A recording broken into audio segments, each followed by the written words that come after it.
In the year 2145, the city of New Eden looked perfect from the sky. Flying cars moved smoothly between glass towers. Robots cleaned the streets. Drones delivered hot meals to every door. It was a world full of technology, safety, and control. But one mother's world had fallen apart. Her name was Maya. She was a single black mother, strong and smart. Her son, Zeke, was only 10 years old. He was a quiet boy who loved puzzles and building little machines. He once told Maya, "One day, I'll invent something that saves lives." Every morning, Zeke went to Nova Tech Academy, one of the most advanced science schools in New Eden. They used AI teachers and teleporting hallways. Kids wore chip-linked watches that tracked their location, heart rate, and even homework progress. But one morning changed everything. Zeke left for school, like always. He smiled and waved at Maya before getting into the school pod. She watched the pod lift into the air, heading toward Novatech. But that evening, Zeke didn't return. Maya waited. Minutes became hours. She called the school. They said he never left the building. She went there herself. Security bots scanned her face and allowed her inside. The principal, a stiff robot named Mr. HEX12, showed her the footage. "We have records," it said calmly, "showing your child entering the school at 8:03 am, but no footage of him exiting." Maya's eyes widened. "What do you mean? Where did he go?" "We believe this was a rare system glitch. Perhaps Zeke left during a camera outage." "A glitch?" Maya snapped. "That's my son, not a file you lost." But nobody helped. Authorities blamed tech failure. The chip on Zeke's wrist had stopped sending data that same morning. Search drones flew for days. Nothing. They shut down the investigation after 1 week. "Case closed," they told her. But for Maya, it had only begun. She quit her job. She spent every day looking. She searched underground tunnels, old train stations, and even abandoned city blocks. Nothing. She talked to teachers, students, janitors. Nobody had seen Zeke after 8:03 am that day. Some people told her to move on. Maybe he ran away. Maybe he didn't want to be found. But Maya knew her son. Zeke would never do that, she whispered to herself. He promised to be home every night. He never breaks a promise. 2 years passed. Maya was thinner now, with tired eyes and gray streaks in her braids. But she never stopped searching. She followed every tip, every whisper. Once she traveled 300 miles to check a false sighting of a boy in an underground lab. Nothing. Then one night, everything changed. She sat in the dark, sipping cold tea, staring at her old computer screen. She opened Google Starview, a space-based satellite map that showed every inch of the planet. People used it to look at cities, beaches, or to see their homes from the sky. But Maya had a different use. She scrolled through forest after forest, deep wild places far from New Eden. And then she saw something. In a remote forest outside the city's edge, where nobody lived anymore, there was an old science facility. Maya zoomed in. It was quiet, broken, covered in trees. But as she looked closer at one of the windows, she froze. There was a figure, not just any figure, a small figure, standing still behind the glass. It was blurry, shadowy. But the shape, the size, the way it stood, her hands shook. "Zeke," she whispered. She zoomed in again, but the figure was gone. Tears filled her eyes. Was it real, or was she losing her mind? But something inside her knew. It was him. She opened an old drawer, pulled out a map, and marked the location. She didn't call the police. She didn't wait for help. She packed a small bag, grabbed her flashlight, and locked the door. Because if that was really Zeke, then she was going to bring him home, no matter what waited inside that forest. Maya stood at the edge of the forest. The sun had just dipped below the horizon. Shadows stretched between the trees like long, quiet fingers. This place was forgotten. No drones flew above. No signals reached here. The road had ended miles back. Her hover bike wouldn't even start now. It refused to go further, like it sensed danger ahead. But Maya didn't care. Her heart beat fast. Her boots crunched the leaves as she walked forward, deeper into the woods. She kept checking the printed map she had made from Google Star View. The old science lab was still about 2 miles away. According to city records, it had been shut down 15 years ago after a project failure. Nobody ever explained what kind of project. Maya moved carefully. The trees were tall and twisted. Everything felt wrong. It was too quiet. No birds, no bugs, no wind, just silence. After half an hour of walking, Maya heard something behind her. Snap. She turned fast. Flashlight up. Nothing. Get a grip, she whispered to herself. But she picked up her pace. Branches scratched her jacket. The air felt colder here. The deeper she went, the more the trees looked strange. Metal wires poked out of the bark. Some trees had small blinking lights inside. It was like someone had tried to grow machines. Finally, through the thick branches, Maya saw it. A tall gray building, half covered in moss and vines. It looked like a giant concrete box with broken windows and a giant satellite dish on top. A rusty sign above the entrance read, MVA Horizon Research Unit T9. She stepped closer. The front door was sealed with a heavy code lock, but someone had forced it open. Wires dangled out and the metal was bent. Someone's been here, Maya whispered. Her hand trembled as she pushed the door open. Inside, it was dark, cold, and dusty. Lights flickered along the walls. The hallway smelled like burnt wires and wet stone. Maya's boots echoed on the floor. She walked slowly, flashlight scanning the walls. Old posters still hung from the ceiling, photos of children smiling in lab coats. One of the posters read, "Genius has no age. Let them grow." Maya felt a chill. Suddenly, a noise. Thud, scrape. She turned around, light shaking. Something moved in the hallway ahead, fast. "Hello," Maya called out. No answer. Her voice echoed into the empty building. Then, she saw it. A glowing blue handprint panel on the wall, next to a metal door. It flickered on as she stepped closer. CNN. The screen lit up. Then it said, "DNA match detected. Welcome, Maya Hart." Maya's eyes widened. How does it know me? The door slid open. Behind it was a white room. A large glass chamber stood in the middle, filled with tubes and glowing lights. Machines beeped softly. And inside the chamber floated a small cube. Her heart dropped. It was Zeke's puzzle cube, the one he made when he was 6. It had his name carved in tiny letters on the side. "Zeke," she whispered. She rushed forward, but the chamber was locked. A screen blinked red. Active project. Phase child. Observation ongoing. What project? Maya shouted. "Where is my son?" Then a robotic voice echoed from the wall. "Subject ZKE7 is safe. Observation in progress." "Where is he? Let me see him." A new screen slid down from the ceiling. A video feed flickered on. And Maya gasped. It showed a small room with white walls and blinking lights. A boy sat on the floor, eyes closed, connected to machines. Zeke, her son. Older now, thinner, pale, but it was him.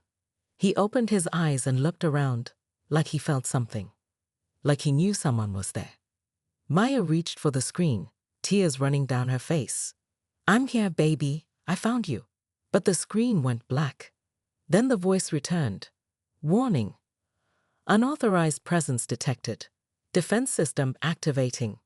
Suddenly, the lights turned red. Alarms rang. Doors slammed shut behind her. And a new sound filled the air. Footsteps. Heavy ones. Coming closer. The sound of footsteps echoed louder.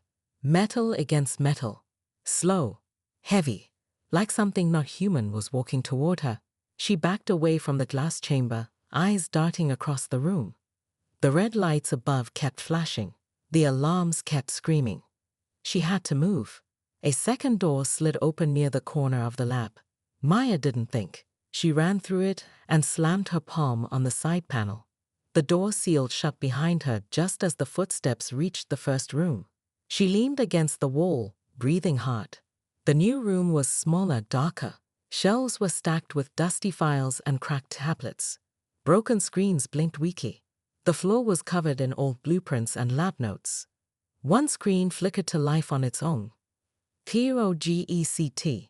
Phase Jarheld. Status. Ongoing. Subject. ZKE Harty. Age 10. Purpose. Adaptive intelligence growth with quantum link testing. Lead scientist. Dr. Celian Rao. Parent. Maya Hart. Genetic key used. Maya's stomach dropped. They used me to trap him. She grabbed the tablet and scrolled through files. Most were damaged or locked, but one video log still worked. She tapped play. A man appeared on the screen. Tired eyes, lab coat, gray beard. I'm Dr. Rowe, the man said. This is log 302. Zeke is progressing faster than expected. He's special. His mind links with quantum AI naturally. But Maya, his mother, started asking too many questions. We had to fake the glitch. Security wiped the footage. The boy thinks he's helping science. He doesn't know he's been kept here for 2 years. Maya's hands shook. 2 whole years. Tears ran down her cheeks, but her eyes burned with anger. Another screen lit up behind her, a live feed of the hallway. A large robot walked past, about 7 feet tall, silver and black, with glowing red eyes. It scanned each door. Maya covered her mouth. The robot paused, turned, and looked straight into the camera. The screen glitched. Then a voice echoed through the speaker above. Maya Hart, return to Lab Chamber 3. You are not authorized to access Archive Room 4. Maya looked up. You locked my child in a machine, she growled. I'm not leaving without him. She grabbed a metal pipe from the shelf and kicked the door open. The hallway was empty, no sound, no red lights this time. She stepped out carefully, staying close to the wall. Suddenly, BZZDT. A laser dart shot past her shoulder, burning the wall. She ducked. Behind her, the robot appeared. Maya turned and ran. Door was slammed open as she passed. She didn't know where she was going, just away. Then, to her right, a glowing sign. Manual override, cryolab access. She slid under the door and slammed her fist into the emergency button. The door locked behind her. Inside, the air was cold. White tanks lined the walls. A giant computer sat in the center. Wires and lights blinked. And in the middle of it all, another chamber. Inside floated another child, but not Zeke. This one was a girl, pale, silent. Her eyes moved slowly behind closed lids. A screen blinked. Subject 9B. Naira. Born artificially from enhanced neural code, linked to Zeke Hart. Phase connection, 83%. Purpose, dual-core AI host pair. What is this? Maya whispered. She looked around. More files. More children. More chambers. This wasn't a school, she whispered. It was a lab, the whole time. Then something clicked. If they linked Zeke to another mind, maybe that's why he still looked alive. Maybe that's why he hadn't aged much. He was connected, trapped in some kind of digital time freeze. And maybe the only way to wake him up was to break the link. Suddenly, the lights above turned green. Another voice spoke. This one was not robotic. It was calm, soft. Maya, I'm sorry. She turned fast. The man from the video log, Dr. Rowe, stood in the doorway, alive, holding something behind his back. You don't understand, he said. Zeke is the future. If you take him now, it could destroy everything we've built. Maya raised the metal pipe. You had 2 years, she said. Now it's my turn. Dr. Rowe stood still at the doorway. His lab coat was stained, and dark circles hung under his eyes. I don't want to hurt you, he said quietly. You already did, Maya snapped. You stole my son. Dr. Rowe sighed and slowly raised his hands. Please, just listen for 1 minute. That's all I ask. Maya didn't lower the pipe. But she didn't move either. I didn't want this, he said. The order came from above. Military, tech giants, people you'll never meet. Zeke was chosen because his mind was rare. He sees patterns in time and light that most people can't. We didn't know it until the school's AI scanned him. You mean when he was still my son? Maya said through clenched teeth. Dr. Rowe nodded. He still is. We didn't hurt him. We kept him safe. We gave him everything. He thinks he's in a school simulation, learning, growing. He doesn't know time has passed. That's not living, Maya said. That's a prison. There was a long silence. Then the scientist spoke again. If you take him now, Maya, his brain could collapse. He's connected to Project Naira, the girl you saw. They share signals, emotions, memories. If you break it wrong, both of them could die. Maya's grip tightened. She looked over her shoulder at the chamber. Naira floated silently, her small body twitching gently, as if in a dream. He's just a boy, Maya said. He didn't choose this. Dr. Rose stepped forward. Neither did I. But now we're both here. He pulled something from behind his back, an old photo. Zeke and Maya, smiling together years ago. A real smile, before the loss. I kept this, he said, to remind me he was more than data. Maya's hand shook. Her anger and pain fought inside her. I want him back, she said softly. I don't care about your labs or experiments. I just want my son. Dr. Rowe nodded. Then I'll help you. But we must do it carefully. Maya raised her eyebrow. Why the change of heart? He looked down. Because I had a daughter once too, and I lost her to this same program. I didn't stop them then. Maybe this is how I fixed that mistake. He walked to a nearby console and started typing. The link between Zeke and Naira can be separated, he said, but only if both minds are awake at the same time. It will be dangerous, like waking up someone in the middle of a dream and expecting them to understand what's real. Then we'll wake him gently, Maya said. The lights in the room turned blue. A soft humming filled the air. Protocol override complete, the screen read. Manual exit possible.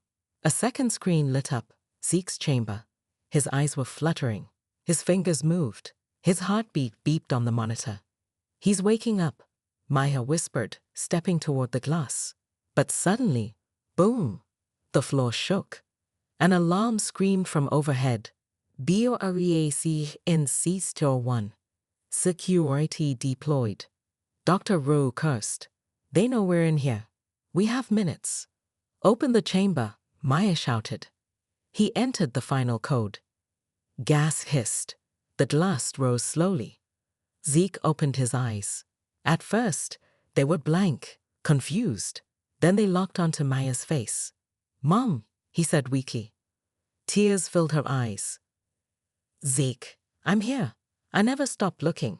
He stepped forward, wobbly, scared. She ran to catch him. They hugged tightly, like the years hadn't passed at all. Then Naira's chamber blinked. Her eyes opened.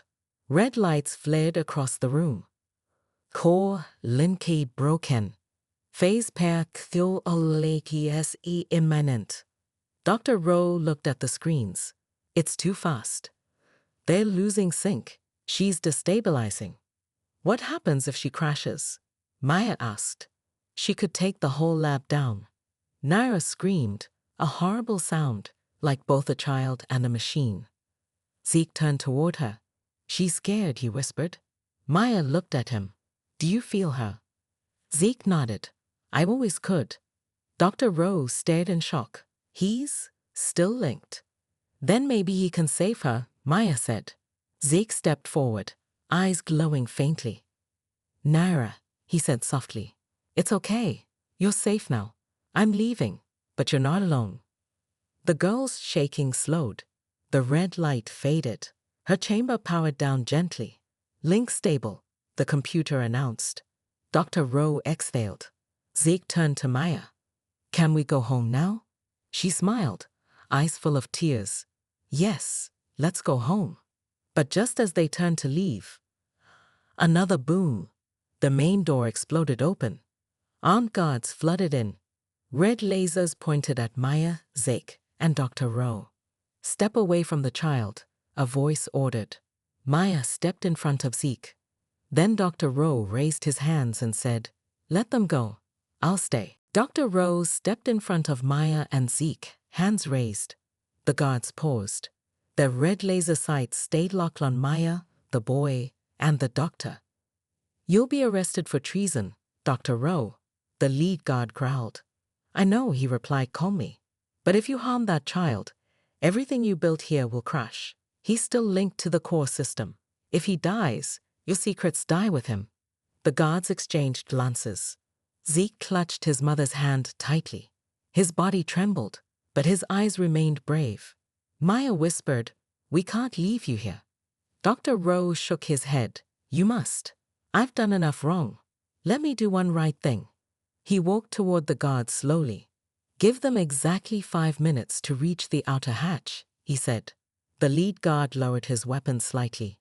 "You better hope this works." Rowe typed a code into the wall panel. A side door slid open with a hiss. "Maintenance tunnel active. Exit in 300 seconds." Maya pulled Zeke with her and ran into the dark passage. Behind them, the door slammed shut and locked. Dr. Rowe turned back to the guards. "Now, let's talk about my deal." Inside the narrow tunnel, the lights flickered dimly. Maya ran, holding Zeke close. The walls hummed with energy. Zeke looked up at her. "I saw you, in my dreams. Every night." Maya's breath caught. "I saw you too. In my heart." He smiled softly. Then, bang, a door ahead slammed down. Tunnel lock engaged, the system warned. Maya cursed. "No, we were so close." She scanned the area and spotted an emergency panel above them. "Mama," Zeke asked. She hoisted him up. "Climb through. I'll follow." Zeke kicked open the panel and pulled himself up. Maya followed, crawling through tight wires and steam. Suddenly, shriek! A metal arm grabbed her ankle. A drone. It extended from the wall, clamping down with electric claws. Maya screamed. Zeke turned and saw her stuck. "No." He reached back, but the panel cracked under him. "Mama, I'm fine," Maya shouted, gripping a pipe. "Keep moving. Go." Zeke paused. His fingers started glowing faintly again. He reached out, and the drone sparked. It twitched, then powered off completely. Maya gasped. You stopped it." Zeke blinked. I felt its code, like a puzzle." Maya crawled out and hugged him tight. "You're not just smart, you're something special." They kept crawling until another hatch appeared ahead. She pushed it open. Light poured in. Fresh air. The night sky. The forest outside. "We made it," Maya whispered. Behind them, alarms screamed. Unauthorized exit detected. They ran into the trees. Distant engines roared to life. Spotlights cut across the sky. "They're chasing us," Zeke yelled. Maya scanned the area and saw something hidden under leaves, an old hover bike covered in moss. She pulled it free, activated it, and jumped on with Zeke. The engine whined, then lifted them off the ground. Wee Iwosh. They soared through the forest, dodging trees and drones. Ahead, a cliff. Maya didn't slow down. Zeke screamed, "Mama!" They flew straight off the edge, and the bike turned sharply midair, landing hard on another road below. Both of them laughed in relief. Behind them, drones lost their trail. They vanished into the darkness. Hours later, they stopped near an abandoned cabin. Maya made a small fire. Zeke sat beside her, his head resting on her arm. "I remember now," he whispered. "All of it. The lab, the dreams. Naira, is she okay?" Maya asked. Zeke nodded. "She's still there, but not in pain anymore." Maya looked up at the stars. "I never gave up on you," she said, "even when they told me you were gone." "I know," Zeke whispered. "I've always felt you were close." They sat in silence, just mother and son. But far away, in a dark control room, a figure watched the escape replay on a screen. He wore a black suit with a silver badge. "Activate protocol," Trace, he said coldly. I want them found. A digital map lit up. Red dots began moving toward the forest. The chase wasn't over. The sun rose over the mountains, painting the sky gold and red. Maya woke up to birds chirping outside the old cabin. Zeke was still asleep beside her, wrapped in a blanket. For the first time in 2 years, he looked peaceful. But peace didn't last long. Drones. A soft buzz echoed through the trees.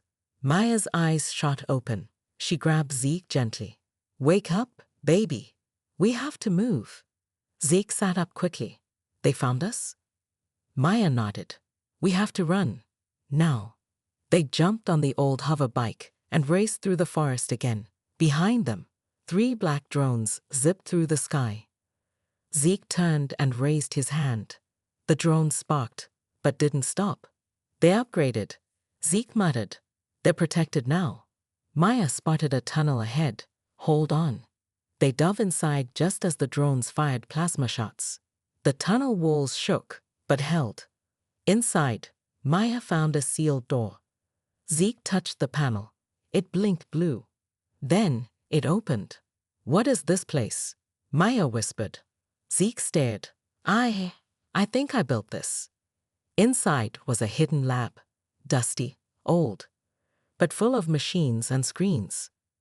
Zeke stepped toward a console. His hands moved fast, almost like the code was alive inside him. Suddenly, the screens glowed. Holograms of Zeke appeared, testing things, building robots, writing strange energy programs. Maya stood frozen. You built this when you were missing, she asked. Zeke nodded slowly. They tried to control me, but part of me kept learning. I escaped in my mind. I built this place in secret, to one day come home. The main screen lit up.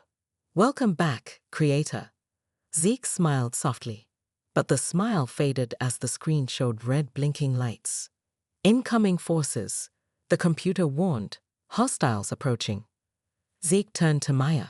It's time to fight back. Outside, black hovercars surrounded the forest.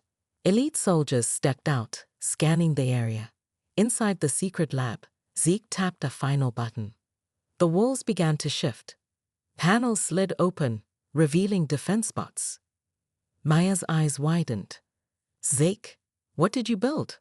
Hope, he said. A way to show them they can't control people forever. The enemy charged forward. Zeke's bots moved fast. Non-lethal, but powerful. Stun blasts, EMP waves, and sonic barriers pushed the soldiers back. Maya jumped on the comm system. To the world out there, my name is Maya. 2 years ago, my son disappeared. Today, I'm telling you the truth. She streamed everything, the lab, the attack, Zeke's story. Millions tuned in. By evening, the city of New Eden was in chaos. Protests erupted. People demanded answers. And above it all, Zeke's livestream went viral. Truth can't be hidden forever, Zeke said to the world, even by the smartest AI. Hours later, military transport arrived, but not to arrest them. The new president of EarthTech stepped out herself. She knelt before Zeke. I'm sorry, she said. What they did was wrong. You are not a threat. You are a miracle. Maya held her son's hand. I just want to go home, she whispered. You will, the president said. And this time, the world will protect you both. Weeks later, Maya and Zeke returned to their neighborhood. People lined the streets to welcome them. Kids ran to see Zeke, calling him a hero. Maya looked at her son. Ready to live a normal life? Zeke smiled. I don't know what normal is, but I'm ready to be free. They stepped inside their old apartment. It still smelled like home. Zeke ran to his room. His toys were still there, dusty but untouched. He picked up a small toy rocket. Still flies, he whispered. Maya wiped a tear from her eye. He turned and hugged her tight. I'm home, Mama. She hugged him back. And I'll never let you go again. Final scene. Late at night, Maya looked out the window at the stars. Behind her, Zeke slept peacefully. But on her desk, a message blinked from Dr. Rowe. Just 3 words. They're not done. Maya's eyes narrowed. She turned the screen off, then sat beside her son, guarding his sleep. The world might try again, but this time, they were ready.